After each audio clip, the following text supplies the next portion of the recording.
Aujourd'hui, nous allons explorer un monde fascinant de l'informatique, le protocole ING, aussi connu sous le nom d'injection. Imaginez que vous puissiez transformer un jeu vidéo ou une application pour y ajouter vos propres fonctionnalités. C'est exactement ce que le protocole ING permet de faire. Qu'est-ce que le protocole ING? Le protocole ING est comme une baguette magique pour les programmeurs. C'est une procédure qui permet d'introduire du nouveau code dans un programme en cours d'exécution. Vous pourriez comparer cela à ajouter de nouveaux personnages à un jeu vidéo ou à changer la couleur d'une application. Pourquoi l'utiliser? C'est simple.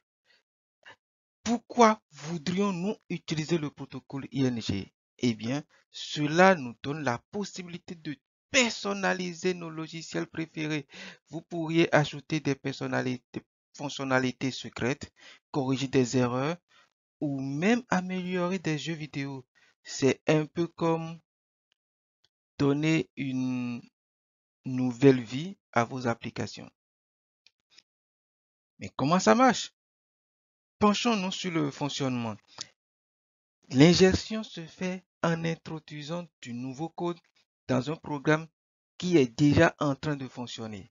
C'est comme si vous mettiez des ingrédients supplémentaires dans une recette déjà en cours de préparation. Prenons un exemple, Minecraft Mode, un jeu que beaucoup d'entre vous connaissez peut-être. Avec le protocole ING, des personnes peuvent créer ce que l'on appelle des moods pour Minecraft. Ces moods ajoutent de nouvelles créatures, des fonctionnalités uniques ou même des mondes entiers à explorer.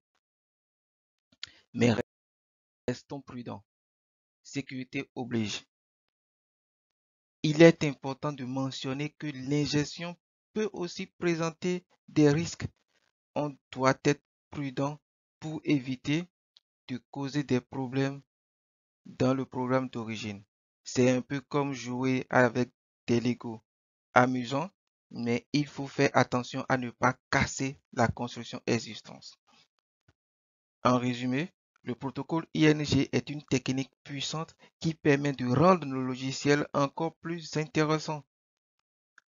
Que vous vouliez améliorer un jeu ou ajouter une nouvelle fonctionnalité à une application, le protocole ING peut être un outil magique dans le monde de la programmation.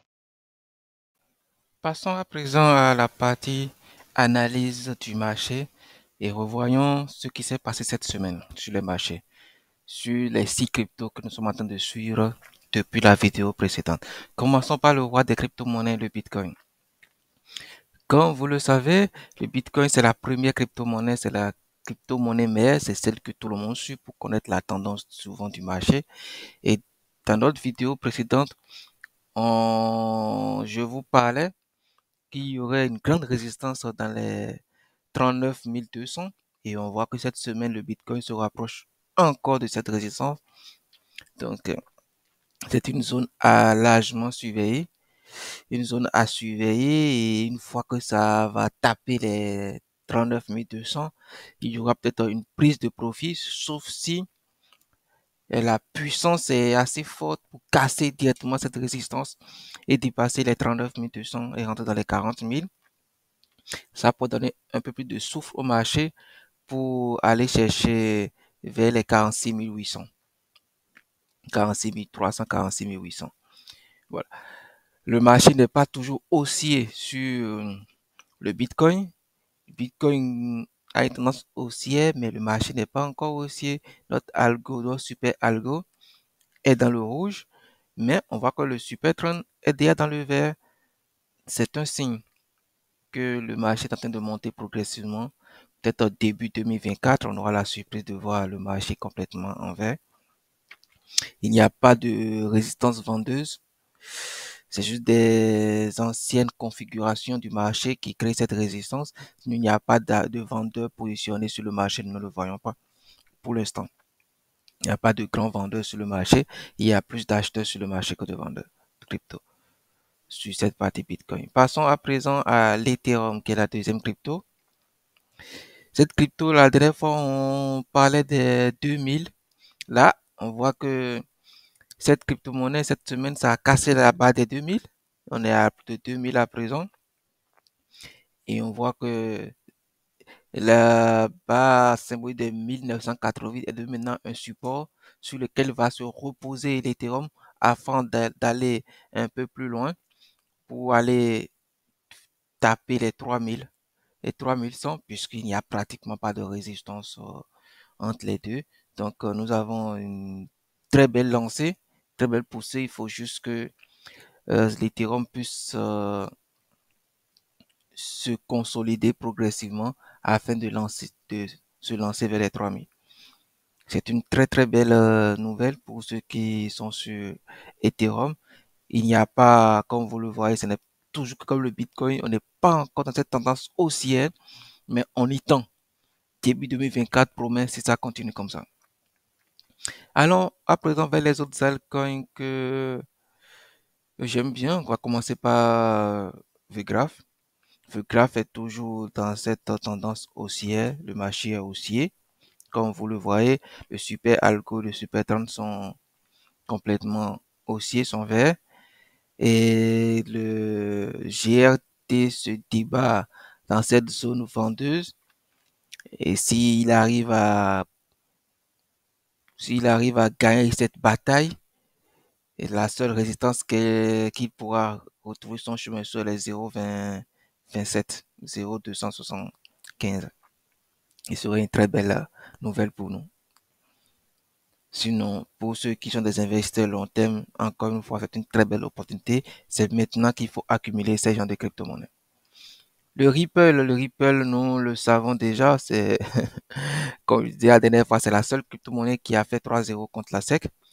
Et encore une fois, on n'est pas dans une tendance haussière pour le Ripple. Ripple a commencé à monter, mais on n'est pas encore dans une tendance haussière. Il y a une grosse bataille entre les vendeurs et les acheteurs.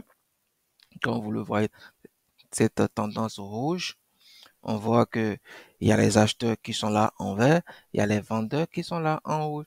Donc, ils se balancent, ils se lancent la balle, si on peut le dire.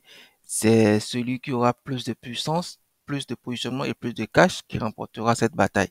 Mais on espère bien et on sait que plus le marché va monter au niveau du Bitcoin et de l'Ethereum, beaucoup d'argent vont se déverser vers les autres crypto-monnaies, dont vers Ripple, et ça va contribuer aux achats, ce qui va faire que les acheteurs vont pouvoir repousser plus facilement les vendeurs. Donc, pour ceux qui sont des investisseurs de long terme, ils peuvent se positionner sur ça, mais encore une fois, ce n'est pas un conseil en investissement. Passons au fil coin, le fil. Le fil est toujours dans sa configuration. La tendance est bel et bien haussière pour ceux qui sont des investisseurs de très très long terme.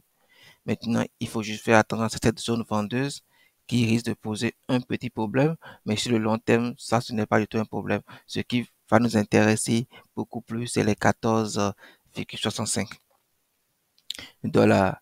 Cette grande résistance qui est en haut. La tendance baisse et vendeuse qui est là peut nous freiner, mais l'objectif final ne pourra pas être non atteint.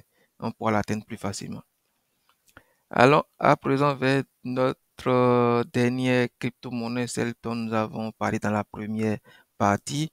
C'est Injective, le protocole Injective INJ. Comme vous le voyez, c'est l'une des seules cryptos qui a déjà atteint son ATH.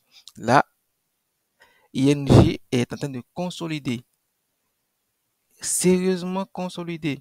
Comme nous le voyons depuis ici, on va se mettre un peu ici pour voir.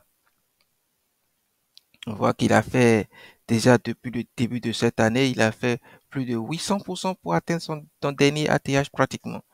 Et il va continuer, il consolide. On espère qu'il va continuer cette lancée. Mais néanmoins, il peut y avoir une petite correction dans ce sens pour venir taper cette droite oblique là, ici, avant de reprendre son souffle vers le haut. Mais nous espérons qu'il va quand même continuer sa poursuite. C'est encore une très bonne objectif aussi pour ceux qui aiment les jeux vidéo et qui veulent être à la source de ces jeux vidéo pour aider toute personne à améliorer leur protocole, leurs jeux vidéo, leur programmation. C'est aussi un très bon investissement. Je n'ai pas un conseil d'investissement. Personnellement, j'en ai acheté, mais si vous aimez le risque, vous pouvez toujours le faire. Faites vos propres recherches avant néanmoins de vous lancer.